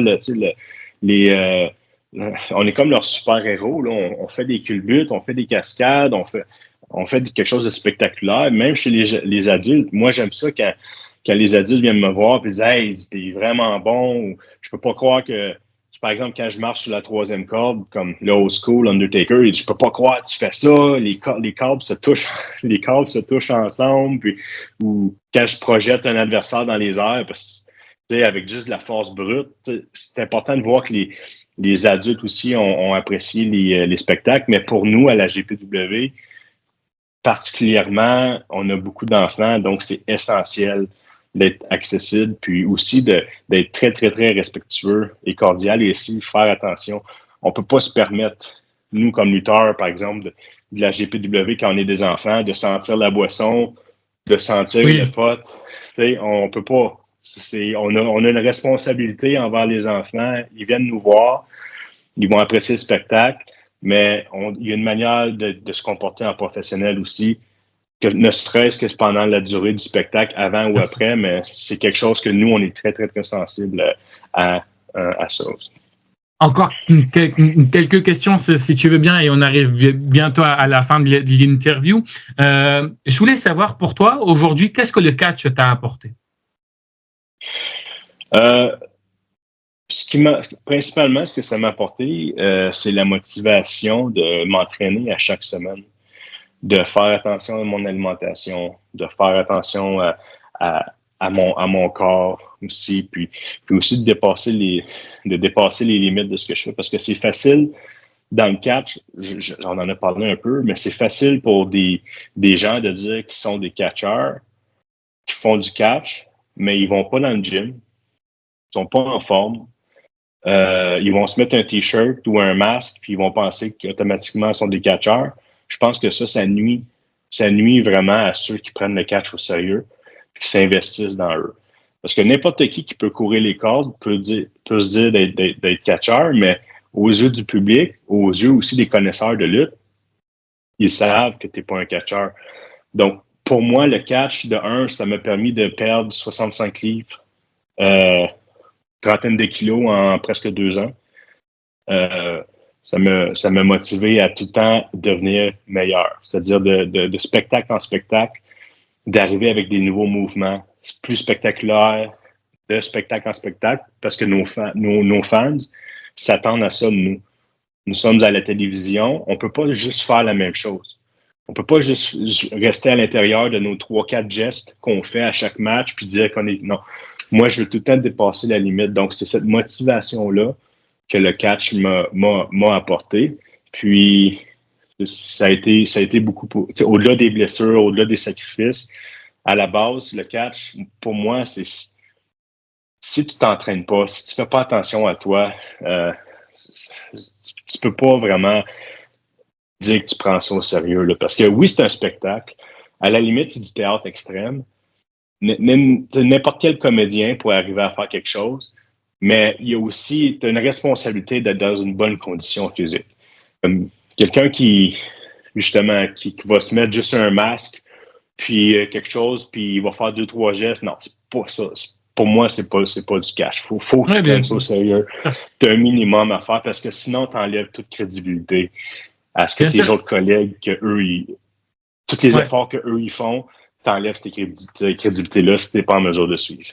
Ouais, et puis bien sûr, et puis après aussi, ce qui est important, c'est de rester aussi soi-même, pas essayer d'être le John Cena bis, parce qu'on va pas se mentir, mais un John Cena, il y en a qu'un seul. Parce que je sais pas si tu as déjà vu peut-être ça, parce que alors tu vois, souvent c'est ce qu'on voit au tout début, hein, tu vois, des gens qui prennent un peu ça à la rigolade et tout le catch, ils viennent, ils me disent ouais, moi je veux devenir le John Cena de demain. Mon coco déjà redescend, John Cena, il y en a qu'un seul et il y en aura toujours un. Faut rester soi-même, faut avoir sa propre personnalité, il faut pas copier ce que les autres font. Non, c'est essentiel. Comme moi, je fais beaucoup de choses avec les bières, donc c'est important pour moi de ne pas faire comme Stone Cold, de ne pas cogner des... Il y a des choses comme ça, puis c'est pas vrai que, par exemple, souvent on va idolâtrer des catcheurs. Comme moi j'ai des influences. Par exemple, Undertaker, dans certains gestes qu'il fait, donc, moi, je ne prends pas sa personnalité. Je vais prendre une influence de ce que lui il fait dans le ring, puis je vais le modifier. Donc, c'est pour ça que moi, j'aime ça m'inspirer de Undertaker, Vader, Animal, de Legion of Doom, Kevin Nash. Donc, tout ça, ça m'inspire dans la façon de faire mes matchs, dans la façon que les gestes que je vais apporter. Tandis que ceux qui vont juste influencer sur leur personnalité, ben là, on se retrouve juste dans une pâle copie d'un catcheur qui a eu du succès. Tu sais, par exemple, c'est pas parce que tu as des bottes roses puis tu portes du rose que nécessairement tu es Bret Hart. Non, Bret Hart, il livrait la marchandise dans un match. C'était un technicien hors pair. C'était quelqu'un qui était en forme. Donc, c'est pas juste parce qu'on prend du rose que soudainement on vient Bret Hart. C'est pas vrai parce que tu es tout en noir qu'automatiquement tu viens Undertaker.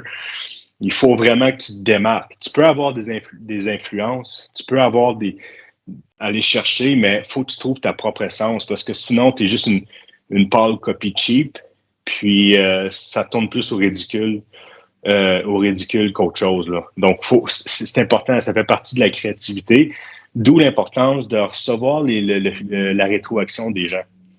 Et souvent, les gens, ils vont voir quelque chose, puis ils vont dire « Hey, ça ressemble trop à ça, tu devrais faire attention parce que tu ne veux pas être... » Oui, bien sûr. Ouais, comme moi au départ, quand je marchais les cordes, comme le old school à l'Undertaker, on sait tous que c'est Undertaker. Là. mais j'ai pas le même personnage que lui. Mais c'est parce que la lutte, c'est souvent ça, mais je reste quand même un big guy qui marche sur les cordes, ça reste impressionnant. Je ne vais jamais dire que c'est moi qui l'ai créé, tout ça. C'est quelque chose qui est très étiqueté à Undertaker, mais j'ai pas le même personnage. Donc, c'est un construit de plusieurs influences qui fait en sorte que je développe mon propre personnage. Ok. On finit avec 4 dernières questions, puis encore une fois, merci à toi d'avoir accepté cette interview. C'est quoi le meilleur conseil qu'on t'ait donné jusqu'à aujourd'hui pour pouvoir progresser? Est-ce que c'est ces fameux coups de poing que tu parlais tout à l'heure par rapport au niveau donc de PCO, ou alors c'est un autre conseil qu'on a pu t'en donner? Parce que j'en suis sûr, on a dû t'en donner des milliers de conseils, mais c'est quoi le conseil qui t'a le plus marqué de tous les conseils qu'on t'a donnés? Je ne sais pas c'est quoi l'équivalent en français être snog. Snog, c'est comme ça. Ou, je ne veux pas dire stiff, mais le conseil qu'on a eu, puis c'est comme ça que moi j'ai appris le catch, c'est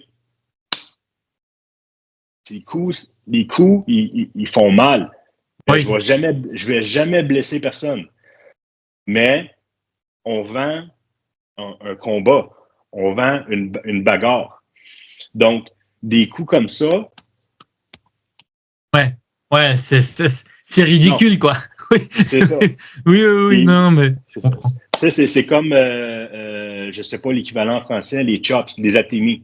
Oui, nous, on appelle ça aussi un atémie, il n'y a pas de souci, t'inquiète. Bon, les atémies. Bon, moi, je donne des bonnes atémies, puis souvent, je le dis aux gens.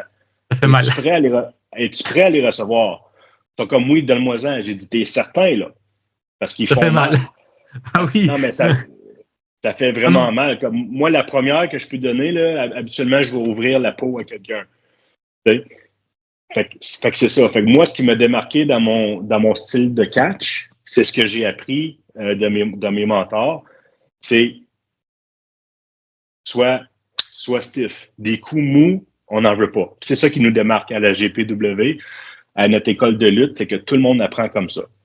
Fait que ceux qui font plus semblant que semblant, c'est correct, ça peut passer durant les spectacles, mais c'est quand tu fais un match comme ça, puis tu es après moi, dans le fond, si tu as le malheur de suivre mon match, puis tu n'es pas capable de rentrer tes coups, ça va être dur à suivre. C'est pour ça qu'habituellement, sur une carte, je suis rarement au début des galas, ou surtout un big guy, on va tout le temps les mettre vers la fin parce que c'est difficile de nous suivre. Quand tu as des gars de 150 kilos qui se rentrent dedans à pleine force, puis c'est le plus près d'une bagarre que tu vas voir, c'est difficile par la suite de suivre puis faire des coups qui sont plus mous, par exemple. Donc, le premier conseil que je me souviens, c'est rentre tes coups. Ouais. Okay. Non, mais c'est vrai que c'est important. J'ai une question qui est la question bonus, d'accord? Je la pose à tout le monde. Alors, je vais te demander de jouer le jeu si tu veux bien. Je vais te donner une baguette magique virtuelle, ok? Tu as l'opportunité de faire apparaître avec cette baguette magique 3 catcheurs de ton choix, d'accord? Parmi ces 3 catcheurs, en fait, on imagine que ces 3 catcheurs, tu devrais les affronter. Ça peut être des catcheurs qui sont toujours vivants actuellement, ça peut être des catcheurs qui sont toujours morts. Quels sont les 3 catcheurs que tu souhaiterais faire apparaître et que tu souhaiterais affronter si tu aurais eu l'occasion de pouvoir les affronter? Ça, c'est une vraiment bonne question, là. Le premier, sans hésitation, André le Géant. OK.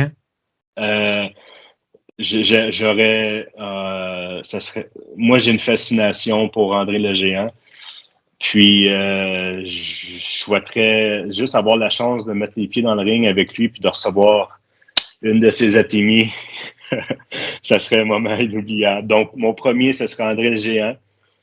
Le deuxième, c'est une grande influence pour moi, mais Undertaker, avoir un match contre lui, ça serait impossible. Mais de pouvoir avoir un match contre lui, ça serait quelque chose comme ça. Puis le troisième, ça serait Vader. Et qui? J'ai pas entendu. Le troisième? Oui, j'ai pas entendu le troisième. Vader. Je connais pas du tout. Alors là... Tu connais pas? Non, si tu as la chance, c'est celui qui rentrait là, avec il y avait un masque Il était à peu près 450 livres. Il y avait un match, c'est lui qui faisait le V2 bomb ou c'est lui qui faisait les coups d'avant-bras comme D'accord, peut-être que les gens que connaîtront, n'hésitez pas à le dire dans les commentaires, parce que moi... Ouais. Mais ok. Non, c'était bon, possiblement un des catcheurs les plus redoutables dans le ring. C'était quelqu'un qui était un big man super agile. Moi aussi, je suis très agile pour être un big man. Donc, ce serait tout un match, d'après moi. Ok.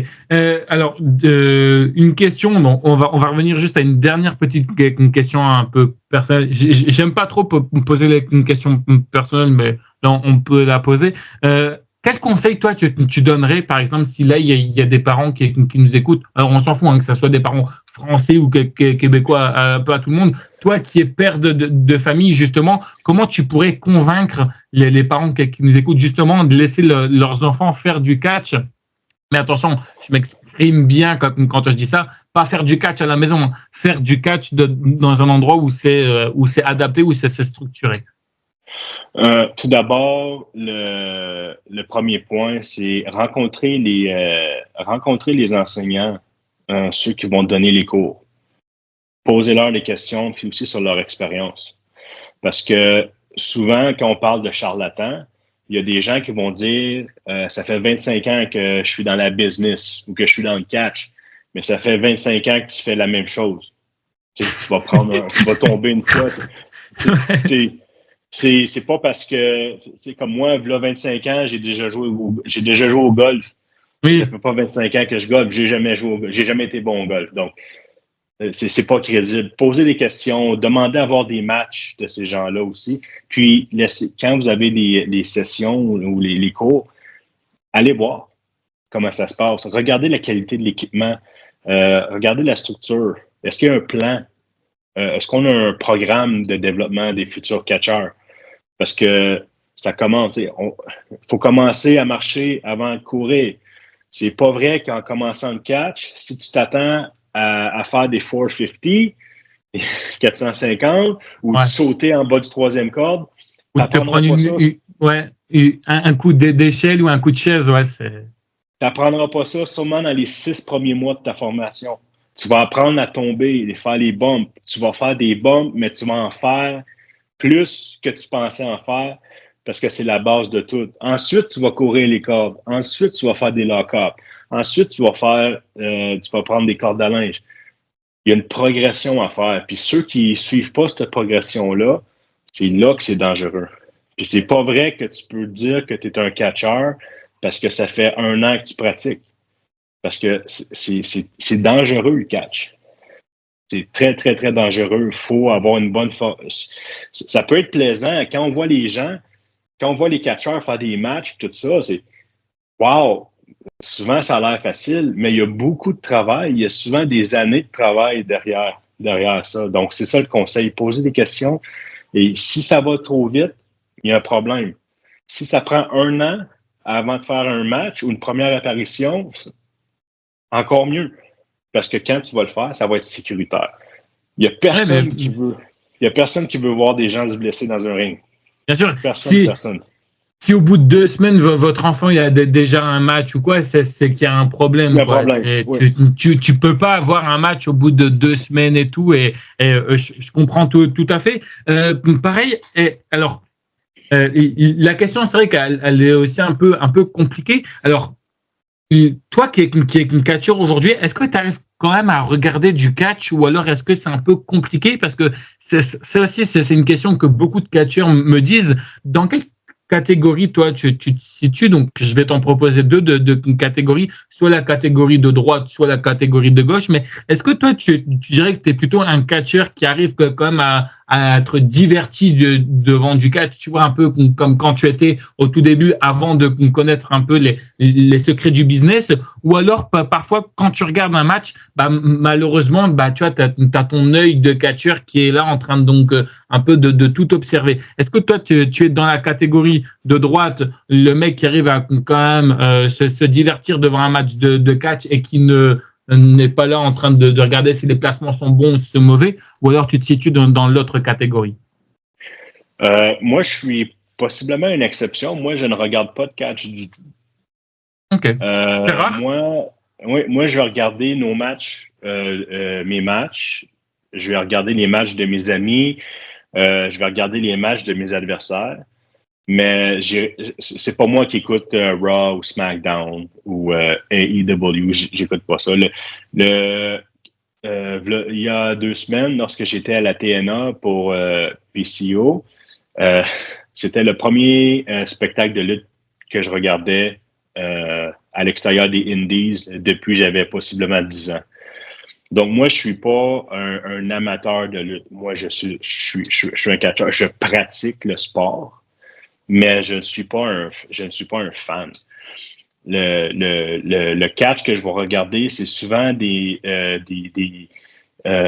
matchs qui sont plus de mon époque, c'est-à-dire le Attitude Era ou justement des matchs classiques pour m'inspirer à devenir meilleur. Je vais regarder des matchs de référence, puis essayer de trouver quelque chose qui va me permettre de me démarquer, parce que le catch aujourd'hui, c'est beaucoup des spots. Courir, faire ci, passer par-dessus. Mais moi, je suis un catcheur plus old school. Donc, c'est ce qui me démarque, c'est ce que je fais de bien. Quand j'ai des bons matchs, c'est souvent parce que je fais des styles de matchs différents, donc où je vais avoir plus de spots un peu partout. Mais pour quelqu'un qui ne regarde pas le catch sur une base régulière, je ne suis pas un fan. Je pense que je me débrouille quand même bien. C'est pour ça que je pense que la différence avec moi comme catcheur, c'est que moi, je regarde surtout la performance plutôt que l'histoire ou le storyline. Parce que souvent, les catcheurs qui, d'après moi, sont pas en forme ou sont là juste pour l'histoire, puis l'histoire est plus importante que la performance physique. Je trouve que ça, c'est plutôt des fans. Des fans qui aiment les histoires, tout ça. Mais moi, je suis là pour la performance physique. Puis quand je dis la performance physique, c'est des matchs intenses avec des gros mouvements, plus que c'est quoi l'histoire autour. Donc oui, l'histoire est importante, mais ça prend aussi faut qu'il y ait un équilibre entre l'histoire et le match. Parce que si tu es dans une rivalité avec un autre catcheur, puis tu arrives dans un match, puis tu n'es pas capable de livrer la marchandise parce que tu n'es pas capable d'être intense parce que tu n'es pas en forme, bon, l'histoire, elle ne veut plus rien dire. Donc, c'est comme ça que moi, je me considère. Donc, je suis pas un fan de catch. Par contre, je suis capable d'apprécier les bons matchs. Je suis capable d'apprécier les bons matchs et les bonnes performances, par contre. OK. Et ben justement, dernière question, la question qui fâche. Je suis désolé, je la passe un petit peu. Que réponds-tu, toi, aux gens qui te disent que c'est truqué, et est-ce que tu as déjà pu faire changer d'avis certaines personnes qui avaient un avis a priori sur le catch?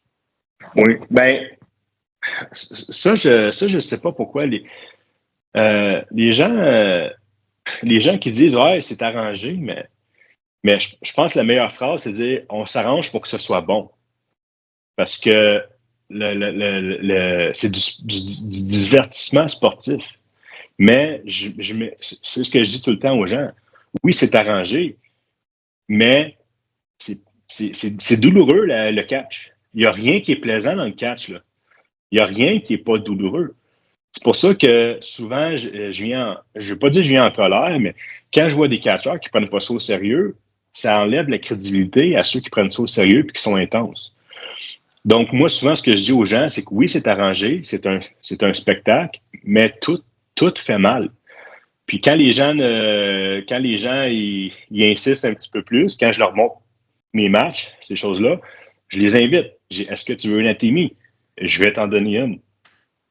Et souvent, ça les fait changer d'idée une fois qu'ils reçoivent une atémie. Ouais, non, puis en plus, moi qui a fait un entraînement et moi qui me suis pris mon premier ATMI, je te jure que le premier y a piqué, ça a été douloureux. En tout cas, ouais. Je te remercie beaucoup pour ta gentillesse, c'était agréable. Désolé pour les gens qui nous écoutaient, la vidéo elle a duré un petit peu longtemps, mais bon, bref, c'est comme ça quand on aime bien parler de catch. Je vais te laisser avec le mot de la fin, ce que tu veux. Une pub pour tes réseaux sociaux, pour la structure dans laquelle tu es. Enfin bref, c'est ton moment à toi. Puis encore une fois, merci 1000 fois pour cette interview. Bon, ben merci Dylan, ça m'a fait vraiment, vraiment plaisir de m'adresser aux cousins français du catch. J'invite les gens, si les gens veulent voir ce que je fais comme match ou comme performance, j'ai une page Facebook Picton en français. J'ai mon Instagram aussi, donc je publie souvent mes matchs ou les spectacles que je fais. Puis j'aimerais aussi dire aux gens de suivre la GPW, qui est une des grosses organisations de lutte au Québec. Nos spectacles sont télévisés, il y a des commentaires sur chaque spectacle, donc GPW Wrestling. C'est les deux que je pourrais mentionner. Sinon, ben merci de nous avoir écoutés. Puis je vous souhaite de passer un bon restant d'été. Merci à toi. Merci à tous, encore une fois, pareil, de nous avoir écoutés. J'espère que cette interview vous aura plu. Puis moi, je vous dis à plus tard. Allez, bye tout le monde. Ciao, ciao. Je vais juste garder pour la fin.